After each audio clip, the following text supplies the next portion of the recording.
बिस्मिल्लाहिर्रहमानिर्रहीम। कमबख्त जोसेफ ने रात भर मुझे भूखा रखा, सुबह भी घास का एक तिनका तक तोड़ने ना दिया और सुबह ही मुझे बांद्रे के खुफिया अड्डे पर ले गया। बांद्रे तक पहुंचते पहुंचते भूख से मैं बेहाल होने लगा। आंखें कुल हु अल्लाह पड़ने लगी और मेरा पेट पिचक कर पसलियों से जा लगा। मेरी ये हालत देखकर जोसेफ बेहद खुश हुआ, क्योंकि मेरा पिचका हुआ पेट इस बात की जमानत था कि मेरा मादा बिल्कुल खाली हो चुका है। मुझे भी शुरू ही से इस बात का ख्याल था कि इस काम में मुझे दिन में सिर्फ एक बार खाना मिला करेगा, और वो भी सुबह 10-11 बजे। मैंने ये सोचकर सब्र कर लिया था कि इस दुनिया में करोड़ों इंसान ऐसे हैं जिन्हें दिन भर की मेहनत करने के बाद सिर्फ एक वक्त की रोटी मिलती है। मैं तो एक गधा हूँ, मुझे अगर दिन भर की मुशक्कत के बाद एक वक्त की घास मिल जाए, यही सोचकर मैंने सब्र कर लिया था। बांद्रा के खुफिया अड्डे पर पहुंचकर जोसेफ ने पूछा, अब क्या करें? मैंने कहा, अब एक बाल्टी भर के शराब मेरे सामने रख दो, मैं उसे पी जाऊंगा। जोसेफ एक छप्पड़ के अंदर गया। थोड़ी देर के बाद उस छप्पड़ के अंदर से 2 आदमी बाहर निकले। एक जोसेफ था, दूसरा उसका दोस्त कामता प्रसाद था। ये एक दुबला पतला धोती बांधे हुए टिगना था। इसकी एक आंख कानी थी, दूसरी शफाफ नीली थी। ये दूसरा आदमी बड़ा 420 और काया मालूम होता था। दोनों ने 2 बाल्टियां उठा रखी थीं। पहले मैंने एक बाल्टी पी, फिर दूसरी, फिर कांता प्रसाद तीसरी उठा लाया। वो भी किसी न किसी तरह मैंने पी ली। फिर कामता प्रसाद चौथी उठा लाया। मैंने इनकार कर दिया। तुम कोशिश तो करो, कामता प्रसाद ने मुझे बढ़ावा देते हुए कहा। जितनी शराब तुम्हारे पेट में जा चुकी है, उतनी शराब तो एक तगड़ा शराबी सुबह से शाम तक पी लेता है। तुम गधे होकर एक बाल्टी और नहीं पी सकते? नहीं, मैंने बेजार होकर कहा, मेरा पेट फट जाएगा। खैर ना सही, कामता प्रसाद ने मुड़कर जोसेफ से कहा, इसे हर रोज रात को एक उम्दा सा जलाब देना चाहिए, फ्रूट साल्ट या कोई ऐसी ही चीज। सुबह को इसका पेट ऐसा साफ हो जाएगा कि बासानी छोटी बाल्टी की शराब इसके पेट के अंदर समा सकेगी। मैंने कहा, अब मुझे जल्दी से यहाँ से ले चलो, डर है कहीं मुझे नशा ना हो जाए। सुना है खाली पेट यूं भी नशा बहुत होता है। उन दोनों ने जल्दी से मुझे बांद्रा की मस्जिद के चंद कदम आगे ले जाकर छोड़ दिया और मैं एक आवारा गधे की तरह झूमता झामता इधर उधर सर मारता सड़क सूंघता पुलिस चौकी की तरफ बढ़ने लगा। सुबह का वक्त था, समंदर से ठंडी ठंडी हवा आ रही थी। क्रैक के पानियों पर माहीगीरों के जाल फैले हुए थे। बादबानी कश्तियां सामान से लदी हुई खुले समंदर में जा रही थीं और छोटी छोटी लड़कियां फूलदार फ्रॉक पहने हुए चिड़ियों की तरह चहकती हुई स्कूल जा रही थीं। ऐसा खूबसूरत मंजर था कि मेरा दिल खुशी से झूमने लगा था और जी चाहा कि शुद्ध आशा की लय में एक ऐसी तान छेड़ूं जो हलक से निकलकर सादे आसमान के बादलों तक पहुंच जाए, बगैर किसी स्मगलिंग के। मगर फी जमाना ये नामुमकिन है। तिजारत ने हर शय को इस कदर महसूर कर लिया है कि आजकल कोई मामूली से मामूली शय भी बगैर परमिट के, कोटे के, स्मगल के, रिश्वत के इधर से उधर नहीं की जा सकती। क्लासिकल मौसीकी को भी आजकल रेडियो वाले लाइट म्यूजिक के प्रोग्राम में स्मगल करके पेश करते हैं। मैं यूं ही सोच रहा था और अपनी धुन में चला जा रहा था कि इतने में मेरी नजर एक मराठी औरत पर पड़ी और मैं उसके हुस्न जमाल को देखकर वही ठिठक कर खड़ा हो गया। उसने गहरे सब्ज रंग की 9 गजी मराठी साड़ी पहन रखी थी। उसके ऊदे ब्लाउज पर सोने का मंगलसूत्र चमक रहा था। वो सोने की चमकती हुई नथ पहने हुए थी और अपने एक हाथ में ताली उठाए हुए उसमें रोशन दिए और फूल रखे हुए मंदिर को जा रही थी। उसके चेहरे पर सुबह के गुलाब खिले हुए थे और वो अपनी लांबी लांबी पलकें झुकाए ऐसी बहाया, मुकद्दस और शर्मीली मालूम हो रही थी जैसे वो इस दुनिया की मखलूक ही ना हो, किसी दूर दराज ऊंचे आसमान की अप्सरा हो। मैं तो उसे देखते ही मबहूत हो गया और होले होले उसके पीछे चलने लगा। पुलिस चौकी पर खासी भीड़ थी। बहुत सी टैक्सियां, गाड़ियां और ट्रक रुके हुए थे। पुलिस के सिपाही बारी बारी हर एक गाड़ी اور ٹرک کو اندر باہر غور سے دیکھتے، جائزہ لیتے اور پھر اسے آگے بڑھنے کا موقع دیتے۔ اب پولیس والوں نے ایک ٹیکسی کی ڈگی کھلوائی تھی اور غور سے اس کے سامان کی تلاشی لے رہے تھے۔ وہ خوبصورت عورت پولیس کے سپاہیوں کے قریب جا کر ذرا سی ٹھٹکی، پھر اس نے اپنے تالی کا توازن ایک بلند ہاتھ پر ٹھیک کیا اور نظریں جھکائے آگے بڑھنے لگی۔ پولیس والوں نے فوراً پیچھے ہٹ کر اسے راستہ دے دیا۔ اتنے میں پیچھے سے پولیس کی ایک عورت کی آواز آئی، اے رکیے! وہ خوبصورت عورت مڑ کر دیکھنے لگی۔ پولیس کی عورت نے اس سے کہا، ذرا رکیے۔ وہ خوبصورت حسینہ وہیں کھڑی کی کھڑی رہ گئی۔ پولیس کی عورت نے اس کے قریب پہنچ کر اس کے چہرے کو غور سے تاک کر کہنے لگی، کہاں جا رہی ہو؟ مندر۔ پولیس کی عورت نے جلدی سے ایک ہاتھ اس خوبصورت عورت کے گداز کلہے پر مارا۔ مجھے اس عورت کی یہ حرکت بے حد بری معلوم ہوئی۔ کس قدر بدتمیز عورت ہے یہ پولیس کی۔ میں ابھی یہاں تک سوچ ہی پایا تھا کہ پولیس کی عورت نے دوسرا ہاتھ اس کی پیٹھ پر مارا۔ دوسرے لمحے میں وہ اس کی نوگزی ساڑی کے اندر سے شراب سے بھری ہوئی ربڑ کی ٹیوبیں برآمد کر رہی تھی جو اس عورت کے پیٹ کے ارد گرد بندھی ہوئی تھیں۔ یہ تم ٹرا لے کر مندر جا رہی ہو؟ پولیس کی عورت نے تنزن کہا اور وہ خوبصورت عورت زور زور سے رونے لگی۔ پولیس کے ایک سپاہی نے میری پیٹھ پر ڈنڈا مارتے ہوئے کہا، ابے یہ گدھا یہاں کیا کر رہا ہے؟ ڈنڈا کھاتے ہی میں وہاں سے بھاگ نکلا اور ماہم کے چوک تک دوڑتا ہوا چلا گیا، جہاں جوزف اور کامتا پرساد پہلے ہی سے میرے انتظار میں کھڑے تھے۔ جوزف نے میرے گلے میں رسی ڈال دی اور مجھے کھینچ کر ایک تنگ سی گلی میں لے گیا۔ وہاں جا کر انہوں نے مجھے ایک تاریک مکان کے اندر دھکیل دیا۔ یہ پرانی واحضہ کا ایک تاریک سا مکان تھا۔ کچھ عرصہ تک انہوں نے مجھے اس کی تاریک ڈھیوڑی میں کھڑا رکھا۔ پھر کامتا پرساد نے ڈھیوڑی کے اندر دروازے کی کنڈی کھٹکھٹائی۔ کون ہے؟ اندر سے ایک نسوانی آواز آئی۔ میں ہوں، کامتا پرساد۔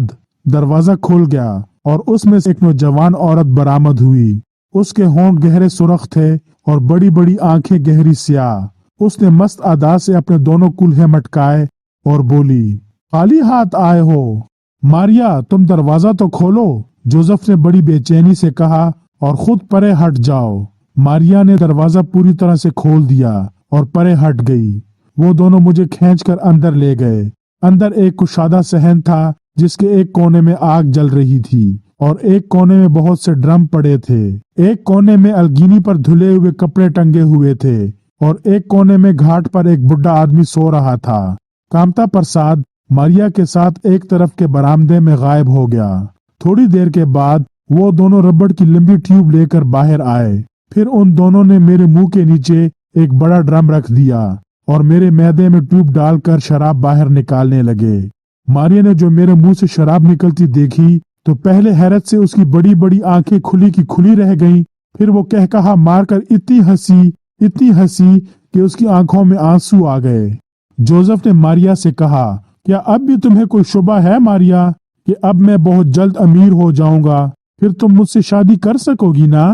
دیکھیں گے، ماریا نے جواب دیا اور میرے قریب آ کر بولی، کیا سدھایا ہے تم نے اس جانور کو؟ مجھے نہیں معلوم تھا تم اس قدر عقل مند ثابت ہوگے جوزف۔ ماریا کی نگاہوں میں واقعی حیرت تھی اور تعریف۔ جوزف خوش ہو کر بولا، اب تو مجھ سے شادی کر لو۔ ماریا ہنستے ہوئے پرے ہٹ گئی، بولی، فی الحال تو میرا ارادہ اس گدھے سے شادی کرنے کا ہو رہا ہے۔ یہ گدھا تو سونے کی کان ہے۔ تھوڑی دیر کے بعد کامتا پرساد نے شراب کو بالٹیوں میں بھر کر کہا، 3.25 بالٹی شراب واپس ملی ہے۔ 1/4 یہ گدھا ہضم کر گیا۔ ماریا نے ہنس کر کہا، شکر کرو یہ گدھا ہے، کوئی شرابی آدمی نہیں ہے، ورنہ پوری شراب ہضم کر جاتا۔ جوزف بولا، 1/4 پانی ڈال دو، کیا پتہ چلے گا؟ میں نے سوچا، دودھ میں پانی، شراب میں پانی۔ کامتا پرساد نے پوچھا، سیٹ کہاں ہے؟ ماریا نے کامتا پرساد کے کان میں کچھ کہا۔ پھر کامتا پرساد اور ماریا برآمدے کے اندر چلے گئے۔ میں نے موقع غنیمت سمجھ کر جوزف سے کہا، مجھے جلدی سے گھاس دے دو ورنہ میں ابھی بھوک سے گر جاؤں گا۔ میں نے سب بندوبست کر رکھا ہے پارٹنر۔ جوزف بڑے پیار سے میرے کان اینٹتے ہوئے بولا، ماریا اندر سے گھاس لیتی آؤ۔ ماریا اپنی دونوں باہوں میں گھاس کے خوشے بھر بھر کر لاتی اور اپنے ہاتھوں سے مجھے گھاس کھلانے لگی۔ कई बार उसकी नाजुक उंगलियां मेरे होंठों से जा लगी। एक बार तो मेरी जुबान उससे छू गई। आह, उसकी उंगलियों का जायका कितना मुलायम और लतीफ था, जैसे अवाइल बहार में कोहिस्तानी वादियों में उगने वाली घास के पहले खोशों का होता है। 2 दिन बाद कामता प्रसाद रबड़ की एक मोटी ट्यूब और एक बड़ा सा हैंड पंप ले आया। बोला, ये गधा कामचोर है, यकीनन इस गधे के महदे में कई गैलन शराब ज्यादा समा सकती है। जोसेफ ने एतराज किया, बेचारा जहां तक भर सकता है भर लेता है। जी नहीं, कामता प्रसाद ने कहा, हम इस पंप के जरिए इस गधे के महदे में शराब भरेंगे जिस तरह मोटर ट्यूब में हवा भरी जाती है। मैंने कहा, मेरा पेट एक जानदार का पेट है, वो मोटर ट्यूब नहीं है। मगर मेरी एक ना सुनी गई। उन लोगों ने मेरे मुंह में ट्यूब डालकर बजरिए पंप शराब भरनी शुरू की और आहिस्ता आहिस्ता मेरा पेट फूलना शुरू हुआ। फिर मुझे ऐसा महसूस हुआ जैसे मेरी आंतें रबड़ की टायरों की तरह फूल गई हों। मेरा मादा एक ढोल की तरह फूलकर कुप्पा होता जा रहा था। जब शराब मेरे हलक से बाहर छलकने लगी, तब जाकर उन कमबख्तों ने मेरा पीछा छोड़ा। कामता प्रसाद ने मुस्कुराकर फतेहाना अंदाज में कहा, पूरे 6 बाल्टी शराब मैंने भरी है, पहले से दुगनी। जोसेफ ने कहा, गोया हम पहले से दुगना मुनाफा कमाएंगे। अरे जालमो, मेरा पेट फट जाएगा, मैंने दर्द और तकलीफ से चिल्ला कर कहा। जोसेफ ने मेरे सर पर हाथ फेर कर कहा, सिर्फ 5 मिनट का तो रास्ता है, यूं चुटकियों में तय हो जाएगा। अब हम तुमको माहम के चौक पर मिलेंगे। कामता प्रसाद ने कहा, अगर हम 2-4 मिनट देर में पहुंचे तो फिक्र मत करना। फिर वो जोसेफ की तरफ मुड़कर बोला, इस खुशी में एक एक पैग हो जाए। हो जाए। उन दोनों को पीछे छोड़कर मैं माहम चौक की तरफ रवाना हो गया। आज कोई खास वाकया नहीं हुआ और मैं पहले 2 दिनों की तरह चौकी से बेखौफ खतर गुजर गया और माहम के चौक पर पहुंचकर एक फुटपाथ पर खड़ा होकर जोसेफ और कामता प्रसाद का इंतजार करने लगा। जहां मैं खड़ा था वहां टैक्सियों का अड्डा था। अड्डे के पीछे फुटपाथ पर एक कबाबिया तिक्के कबाब और पराठे लेकर बैठा था। करीब में चारपाइयां बिछी थीं, जिन पर चंद मुश्तबा किस्म के लोग सुबह के नाश्ते के लिए कबाब और पराठे खा रहे थे और सिट्टे के नंबरों की बातें कर रहे थे। मैंने उनकी तरफ कोई तवज्जो ना दी और एक तरफ खड़ा होकर जोसेफ और कामता प्रसाद का इंतजार करने लगा। मैं अपने जिस्म में शदीद तकलीफ महसूस कर रहा था। हर लहजा ऐसा गुमान होता था गोया मेरा पेट अभी फट जाएगा। मेरा जी चाहता था कि जल्दी से जोसेफ आए और मुझे उस अंधेरी गली में ले जाकर मेरा पेट खाली कर दे। अब मैं उस कमजोर लम्हे पर लानत बेच रहा था जब मैंने अपनी जान बचाने की खातिर ये धंधा शुरू किया था। 5 मिनट गुजर गए, 10 मिनट गुजर गए, आधा घंटा गुजर गया, मगर जोसेफ और कामता प्रसाद कहीं दिखाई ना दिए। होले होले मेरा नशा बढ़ता जा रहा था, मेरा सर घूम रहा था, शराब मेरी रगों पैं में सरायत करती जा रही थी। मुझे ऐसा महसूस हो रहा था जैसे मैं हवा में उड़ रहा हूँ। पहले तो मैंने आलम सरूर में जोर की एक हाँक लगाई जिसे सुनकर इर्द गिर्द के सब लोग उछल पड़े। फिर मैंने गाना शुरू कर दिया, आवारा हूँ मैं आवारा, आवारा हूँ मैं आवारा। लोगों ने हैरत से मेरी तरफ देखा और बोले, गधा गाता है। गीत की धुन पर मेरे कदम खुद ब खुद नाचने लगे। अरे नाचता भी है। मैंने झूम कर कहा, यारो मुझे माफ करना, मैं नशे में हूँ। मेरा नशा दम बदम बढ़ रहा था। लोगों का हजूम भी दम बदम बढ़ रहा था। मैंने बहक बहक कर चिल्लाना शुरू किया। 2 घूंट मैंने पी और सैर जन्नत की कर ली। अजब खुश मजाक गधा मालूम होता है, एक शख्स बोला। दूसरे ने कहा, 20वीं सदी का मुआवजा है यारो, इंसान की तरह बोलता है। ये बम्बई है बम्बई, तीसरे ने कहा। यहाँ गधे भी आकर इंसानों की तरह बोलने लग जाते हैं। चौथे शख्स को मैंने पहचान लिया। ये चिकन का कुर्ता पहने हुए था जिसमें सोने के बटन लगे हुए थे और निहायत नफीस और बारीक मलमल की धोती जेबे तन थी। इस शख्स ने अपने साथी को, जो तहमत बांधे हुए था, कहा, जुम्मन, तुमने आज तक कोई बोलता हुआ गधा देखा है? नहीं सेठ बसूड़ी मिल, आज तक तो मैंने नहीं देखा, कसम ले लो। सेठ बसूड़ी मिल और जुम्मन दोनों को मैं कबाबिये की दुकान के करीब चारपाई पर बैठे कबाब और पराठे खाते देख चुका था। सेठ बसूड़ी मिल ने मेरी तरफ गौर से देखते हुए कहा, यार जुम्मन, मुझे तो कुछ गोलमाल लगता है। कैसा गोलमाल सेठ? मेरे ख्याल में ये गधा नहीं है, कोई योगी साधु सनत महात्मा मालूम होता है, जिसने हम दुनियादारों से बचने के लिए गधे का बेस धारा है। जुम्मन बोला, तुम ठीक कहते हो सेठ, मुझे भी कोई बाकमाल आमिल मालूम होता है, जिसने कब्र से किसी रूह को निकाल कर इस गधे के जिस्म में कैद कर दिया है। सेठ बसूड़ी मिल बोला, आओ इसके पांव पड़ जाएं और इससे सिट्टे का नंबर दरियाफ्त कर लें। ये कहते हुए सैकड़ों लोगों के सामने सेठ बसूड़ी मिल ने मेरा एक पांव पकड़ लिया और फरते मोहब्बत से तकद्दुस आमेज लहजे में बोला, मैंने पहचान लिया योगी महाराज, मैंने पहचान लिया। जुम्मन ने मेरा दूसरा बाजू पकड़ कर कहा, करामत वाले फकीर दस्तगीर, करम कर दे, सिटे का नंबर बता दे। हटो, ये क्या बकवास है? मैंने नशे के बावजूद अपना पांव परे हटाने की कोशिश करते हुए कहा। नहीं छोड़ूंगा, नहीं छोड़ूंगा। सेठ बसूड़ी मिल ने मजबूती से दोनों हाथों से मेरे पांव पकड़कर उसे चूमते हुए कहा, जब तक सिटे का नंबर नहीं बताओगे नहीं छोड़ूंगा। जब तक अपने ज्ञान में अंतर ध्यान होकर नंबर नहीं बताओगे कभी नहीं छोड़ूंगा। जुम्मन ने मेरे दूसरे पांव को बोसा देकर कहा, तेरे रहमो करम का सदका एक नंबर इस गरीब को भी अता कर दे। अगर तू जलाल पर आ जाए तो बंदा निहाल हो जाए। इनकी देखा देखी 2-3 और आदमी मेरे पांव पर गिर पड़े और रो रो कर इल्तिजा करने लगे। तुझे चोगा सिलवा दूंगा साटन का, अगर नंबर बता दे काटन का। तुझे हलवा खिलाऊंगा हर रोज, एक बार बता दे ओपन टू क्लोज।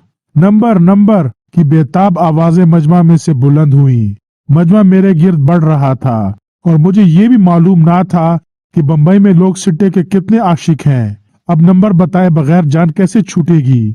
कोई दम में पुलिस आया ही चाहती है और मेरा पेट ऐसा महसूस होता था गोया अभी अभी फट जाएगा। मैं बहुत से नकली फकीरों, ज्योतिषियों और साधुओं को नंबर बताते देख चुका था, इसलिए मैंने दौलती की टेक्निक इस वक्त इख्तियार करना मुनासिब समझा। पहले तो मैंने दौलतियां झाड़ कर अपने लिए जगह बनाई, फिर झूम झूम कर नाचने लगा और ऑल फॉल बकने लगा। अंतर मंतर जंतर, कांग्रेस ली स्वतंत्र, ना हिंदू समझे ना मुस्लिम, जाने कोई छुरी भोंके कोई खंजर। अंतर मंतर जंतर, कांग्रेस ली स्वतंत्र, एक दिल दो पैमाने। मिल गया मिल गया, सेठ बसूड़ी मिल खुशी से चिल्लाता हुआ बोला, एक दिल दो पैमाने यानी इक्के से दुआ नहीं।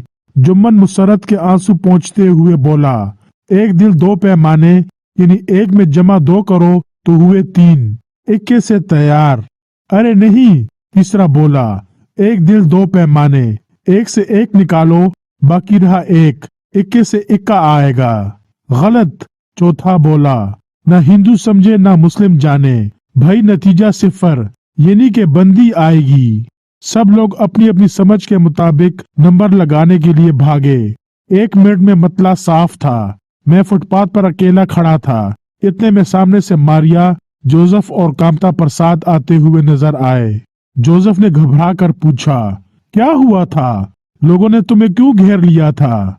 मैंने कहा, लारी को अगर ओवरलोड कर दोगे तो क्या इंजन फेल नहीं होगा? तुमने मुझे ओवरलोड कर दिया है, नतीजे में मुझे नशा हो गया और मैं ओल जोल बकने लगा। अब इंसानों की बोली बोलने लगा और तुम्हारी दुनिया ऐसी है कि यहाँ अगर इंसान गधे की बोली बोलने लगे तो किसी को ताज्जुब ना होगा, लेकिन अगर गधा इंसान की तरह बात करने लगे तो हर एक को ताज्जुब होगा। अब जल्दी से मेरे पेट से शराब निकालो वरना शायद मेरा हार्ट फेल हो जाएगा। वो लोग जल्दी से मुझे घसीट कर गली में ले गए।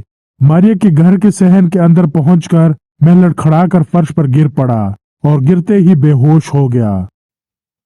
अगली किस्त में देखिए, होना गिरफ्तार स्मगलिंग के धंधे में जोसेफ, मारिया और कामता प्रसाद का, और भागना गधे का पुलिस के डर से, और मुलाकात करना पारसी ब्लोर रुस्तम सेठ से, और बयान बम्बई के रेस कोर्स का।